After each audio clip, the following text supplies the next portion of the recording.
Okay, I'm gonna do a quick update. I get carried away. I just kind of work on this thing piece at a time, and then I realize I haven't shot a video in a while. Let's take a look.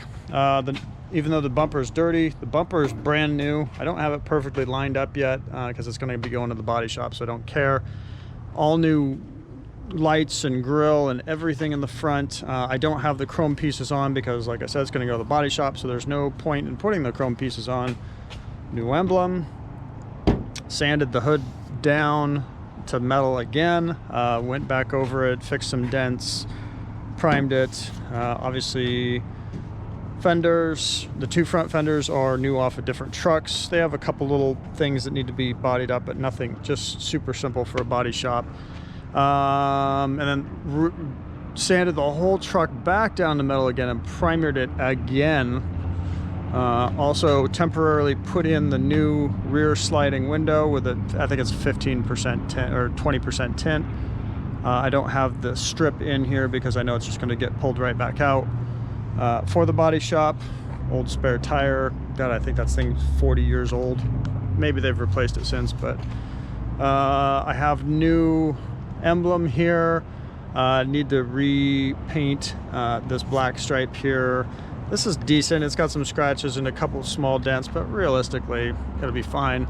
Need to get a new rear bumper. It's got some dents and it's kind of tweaked out. So that's that. One thing on this I want to talk about. I don't know if anybody else has run into this. So if you've seen the other videos, you know, we had rust on this floorboard. Obviously, we ground all that down, and it was still good metal down here. It was just pretty much surface rust. I thought it was because the heater core was leaking, and it was. The heater core was leaking and causing it worse over here, but we also had rust on this side as well. Same thing, ground this down, you know, put, what is that stuff? The R15 or I forget the name of it. You see it all over advertised. It's for undercoatings, or not undercoatings, but interiors to block rust coming through pore 15 or pore whatever it is. Anyway, that's what's on here. But what I found was that these were both rusty. Also because there were leaks coming in from up in here. There was leaks coming in from up in here. And then of course it was leaking around this old gasket here. That does happen. People know about that. I have a new one on order. It's so much better now though. I fixed so much in here, and I'm gonna explain what happened.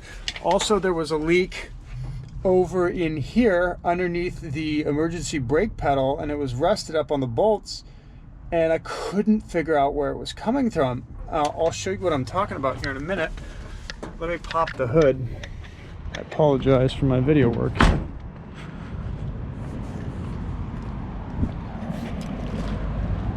Always love discovering things. So, pop the hood. Now, at first, I just assumed, okay, well, it's probably coming in the firewall, right? So I figured it was coming in like through these couple of bolts here, because when I'd spray up here with a ton of water with a hose, it would kind of flow down over this and roll down the firewall. And I was like, okay, well, it's probably getting in some of these bolt holes. Some of these, you know, some of these were open. I went over them with silicone and just closed them up. And I was like, okay, that'll fix it. And so I went back at this with a hose, and again, it was leaking inside, all from the same places. And I was like, what in the world? Same over here. I actually had holes because I'd replaced the heater core. I'd held open holes around here, and I thought for sure water was getting in here, and a little was. But I've sealed those up with silicone. I know, not the prettiest handiwork. We can go over and redo this when we tear the whole thing down, or if I replace this unit and do one of the more modern units. So I sealed this all up, and yet when I'd spray up here, and I just actually hold the hose in here, it was still leaking inside. And I was like, what in the world? What's going on? So let me show you. I found out. So in this rain gutter channel, you'll see it's black now, but before, you know, it was this old white stuff from 40 years ago. You know, it's some kind of silicone, not a silicone, but some kind of body panel paste that helps bond, you know, these two pieces together, these two pieces of metal. And I was looking in here and it was cracked all along. You know, it's 40 years old, so it was cracked all through here in different spots, just slightly, and just enough to let some water in and drip in.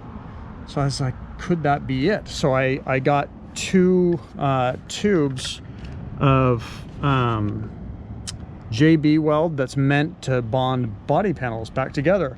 Mixed it up, and I basically poured it in here, and then I used rubber gloves and I just smoothed it out through this whole edge, all from here to the other side.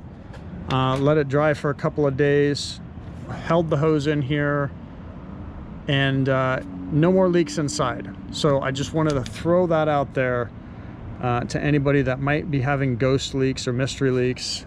This will fix it. And this stuff is crazy strong. I mean, it's a nice epoxy. I thought it was even coming in the windows, so I sealed up, you know, these gaps in the windows. The front windshield needs to be replaced anyway, and so does the rubber.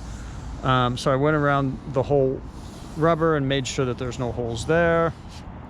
But yeah, it took me a while to track this leak down, but I wanted to share that with you. That was a tricky one.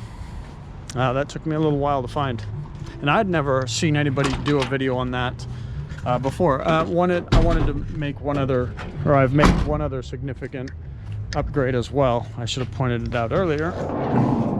Since last time, I did get new headers on here. They're just prettier from Summit. These are just the ceramic coated headers. Fit great, seal great, and in doing that, that changed my exhaust. So it actually dropped it down lower than my old headers. And so I couldn't get my old exhaust system, which was kind of janky, hooked back up to it. So I just took it to the exhaust shop and I got, let's crawl under here. I got all 3-inch, dual 3-inch all the way back. We did an H pipe. And then we did 40 series with tip downs right before the axle. Well, actually, it's about 1.5 feet before the axle back here. I guess I can crawl back just a little bit more and show that. You can see the tip down there. 40 series. Dual 3, and it sounds pretty good. We'll fire it up. This thing's cold. I haven't fired it up yet. I don't know if you'll be able to hear it very well on here, but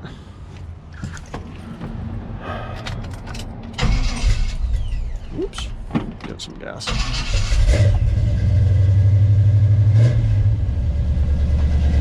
It's a little cold-blooded, so it's going to idle a little higher.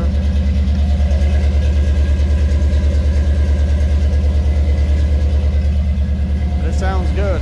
It's healthy. It's throaty. It's loud. You won't be able to hear it in this video. If you have a neighborhood that likes quiet vehicles, I don't recommend it. So when we eventually get a nice big beastie engine in here, whatever that's going to be, whether it's like a 383, maybe because I kind of want to keep a carbureted engine, or maybe we do, if we don't do that, you know, we may go the 5.3 or 6 liter LS motor, but then I got to change the headers again, and then probably the exhaust again. It's one of those conundrums, but it would be nice to have a 4-speed in here, because the 3-speed sucks for getting any kind of speed out of it. Those are just my thoughts. No idea, but we can tackle that later. Right now it sounds great. It's got enough power to get around. We have the 8-inch lift, so I've decided to go with an 8-inch Skyjacker soft ride lift. It's in the garage, and that's going to put this up quite a bit. I want to go to the body shop guy first, make sure he's okay if it's lifted ahead of time. If not, I'm just going to keep the lift in the garage and do all the body work first, get it painted and stuff. Also, I did get material to come in and sand the frame grind the frame down, whatever we need to do, and then put the anti-rust and then the coating along the whole frame. So we got that. I got new shackles ordered for the rear because these are completely shot. You won't be able to see it on video, but the bushings are shot. They're rusted, and you know, the frame's not that bad right now though, so it shouldn't be too hard to clean this up. I got brake extension, stainless steel braided extensions for the back and for the front. We have all of that, and yeah, that's it for right now. Runs good. Got a lot of parts. I got a new seat cushion even. I mean, the seat looks great as is, but because this cushion is so old, it actually cracks along some of these lines. So when you sit, it pushes down too far, especially over in the driver. So I got a new cushion, and I've got a black seat cover, both from LMC. I've got all the new body panels that need to be replaced, ordered from LMC. They should be here in a couple days. And then I think we're going black with the interior, pretty sure. I don't know, colors are the toughest part, but that's it for this video. I've kind of long-winded this thing. That's where I'm at with this. All the rust is gone on this thing, which is great. Take it to the body guy, see what paint's gonna cost. Let my butt pucker on that one, and then yeah,